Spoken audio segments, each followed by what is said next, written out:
ओम कृष्णाय वासुदेवाय हरये परमात्मने प्रणतः क्लेशनाशाय गोविंदाय नमो नमः।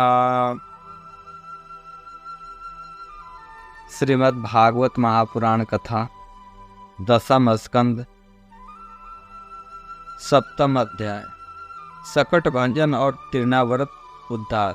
राजा परीक्षित ने पूछा, प्रभु, सर्वशक्तिमान भगवान श्री हरि अनेकों अवतार धारण करके बहुत सी सुंदर और सुनने में मधुर लीलाएं करते हैं।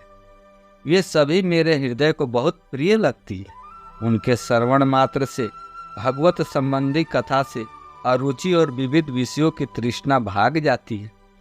मनुष्य का अंतकरण शीघ्र से शीघ्र शुद्ध हो जाता है। भगवान के चरणों में भक्ति और उनके भक्त जनों से प्रेम भी प्राप्त हो जाता है। यदि आप मुझे उनके श्रवण का अधिकारी समझते हो तो भगवान की उन्हीं मनोहर लीलाओं का वर्णन कीजिए। भगवान श्री कृष्ण ने मनुष्य लोक में प्रकट होकर मनुष्य जाति के स्वभाव का अनुसरण करते हुए जो बाल लीलाएं की है, अवश्य वे अत्यंत अद्भुत है। इसलिए आप अब उनकी दूसरी बाल लीलाओं का भी वर्णन कीजिए। श्री सुखदेव जी कहते हैं, परीक्षित, एक बार भगवान श्री कृष्ण ने करवट बदलने का अभिषेक उत्सव मनाया जा रहा था। उसी दिन उनका जन्म नक्षत्र भी था। घर में बहुत सी स्त्रियों को भीड़ लगी हुई थी। गाना बजाना हो रहा था। उन्हीं स्त्रियों को बीच में खड़ी हुई सती साध्वी यशोदा जी ने अपने पुत्र का अभिषेक किया। उस समय ब्राह्मण लोग मंत्र पढ़कर आशीर्वाद दे रहे थे। नंद रानी यशोदा जी ने ब्राह्मणों का खूब पूजन सम्मान किया। उन्हें अन्न, वस्त्र, माला, गाय आदि मुँह मांगी वस्तुएं दी। जब यशोदा जी ने उन ब्राह्मणों द्वारा स्वस्ति वाचन कराकर स्वयं बालक के नहलाने आदि का कार्य संपन्न कर लिया, तब यह देखकर कि मेरे लाला के नेत्रों में नींद आ रही है, अपने पुत्र को धीरे धीरे सैया पर सुला दिया। थोड़ी देर में श्याम सुंदर की आंखें खुली तो वे स्तन पान के लिए रोने लगे, दूध पीने के लिए रोने लगे। उस समय मन स्वानी यशोदा जी उत्सव में आए हुए ब्रजवासियों के स्वागत सत्कार में बहुत ही तन्मय हो रही थी, इसलिए उन्हें श्री कृष्ण का रोना सुनाई नहीं पड़ा। तब श्री कृष्ण रोते रोते अपने पाँव उछालने लगे। शिशु श्री कृष्ण एक छकड़े के नीचे सोए हुए थे। उनके पांव अभी लाल लाल कोपलों के समान बड़े ही कोमल और नन्हे नन्हे से थे, परंतु वह नन्हा सा पांव लगते ही विशाल छकड़ा उलट गया। उस छकड़े पर दूध, दही आदि अनेक रसों से भरी हुई मटकी और दूसरे बर्तन रखे हुए थे। सब के सब फूट गए और छकड़े के पहिए तथा धुरे अस्त व्यस्त हो गए।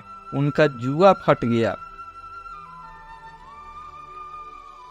करवट बदलने के उस समय जितने भी स्त्रियां आई हुई थी, वे सब और यशोदा, रोहिणी, नंद बाबा और गोपगण इस विचित्र घटना को देखकर व्याकुल हो गए। वे आपस में कहने लगे, अरे यह क्या हो गया? यह छकड़ा अपने आप कैसे उलट गया? वे इसका कोई कारण निश्चित नहीं कर सके। वहां खेलते हुए बालकों ने गोपों और गोपियों से कहा, यह कृष्ण ने ही रोते रोते अपने पांव की ठोकर से उसे उलट दिया, इसमें कोई संदेह नहीं। परंतु गोपों ने उसे बालकों की बात मानकर उस पर विश्वास नहीं किया।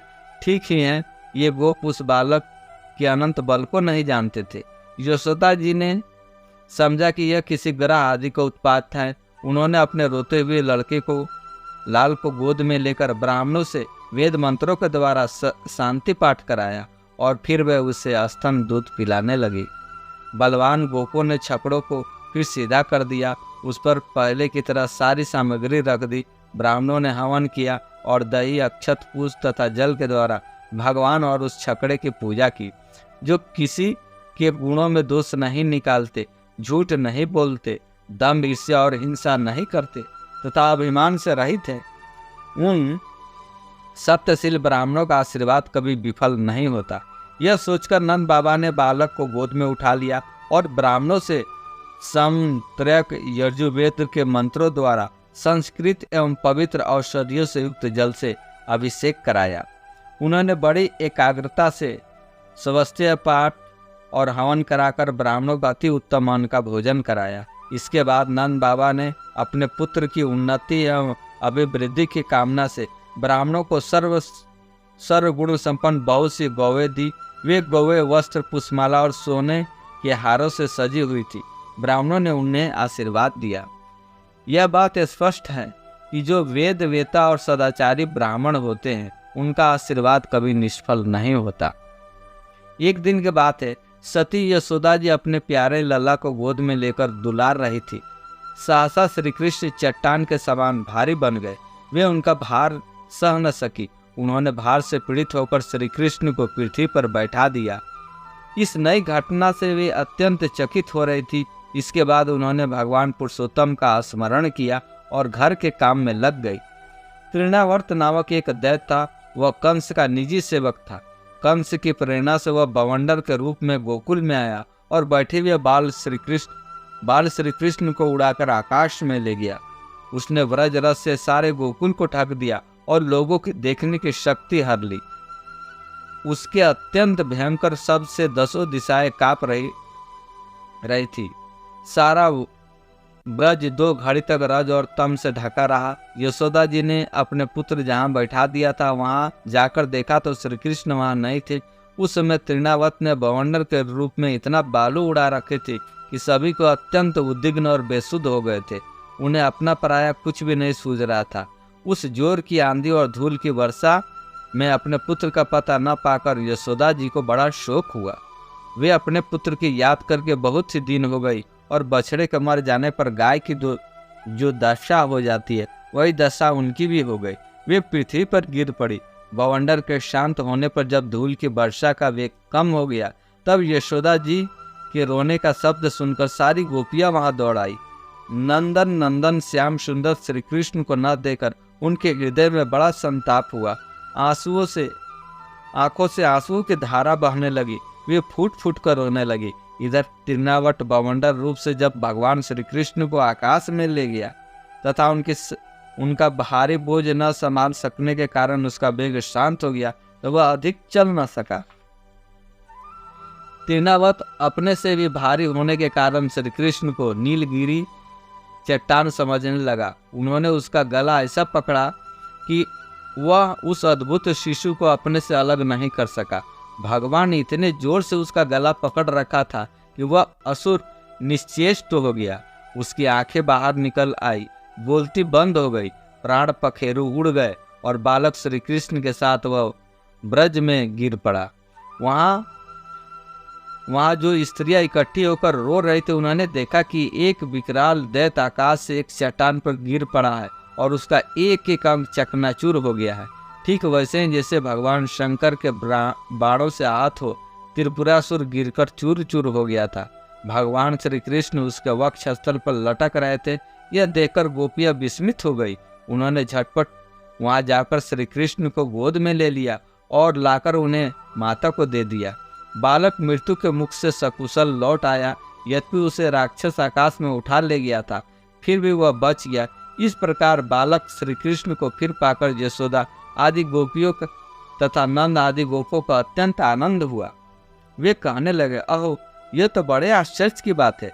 देखो तो सही ये कितनी अद्भुत घटना घट गई। यह बालक राक्षस के द्वारा मृत्यु के मुख में डाल दिया गया था परंतु फिर जीता जागता आ गया और उस हिंसक दुष्ट को उसके पाप ही खा गए।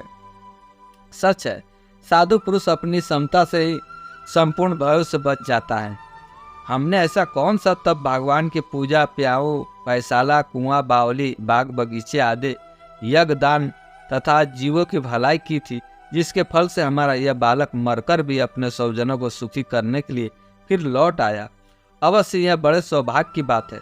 जब नंद बाबा ने देखा कि महावन में बहुत सी अद्भुत घटनाएं घटित हो रही है तब आश्चर्यचकित होकर उन्होंने वसुदेव जी का बात का बार बार समर्थन किया। एक दिन की बात है, यशोदा जी अपने प्यारे शिशु की अपनी गोद में लेकर बड़े प्रेम से स्तनपान करा रही थी। वे वात्सल्य स्नेह से इस प्रकार सरोवर हो रही थी कि उनके स्तनों से अपने आप ही दूध झड़ता जा रहा था। जब वे प्राय दूध पी चुके और माता यशोदा उनके रुचिर मुस्कान से युक्त मुख को चूम रही थी उसी समय श्री कृष्ण को जम्भाई आ गई और माता ने उनके मुख में यह देखा, उसमें आकाश, अंतरिक्ष, ज्योति मंडल, दिशाएं, सूर्य, चंद्रमा, अग्नि, वायु, समुद्र, द्वीप, पर्वत, नदियां, वन और समस्त चराचर प्राणी स्थित है। परीक्षित अपने पुत्र के मुंह में इस प्रकार सहसा सारा जगत देखकर मृग स्वाक नयनी यशोदा जी का शरीर कांप उठा। उन्होंने अपनी बड़ी बड़ी आंखें बंद कर ली। वे अत्यंत आश्चर्यचकित हो गई। शेष अगले अंक में। जय जय श्री राधे, जय जय श्री राधे, जय जय श्री राधे।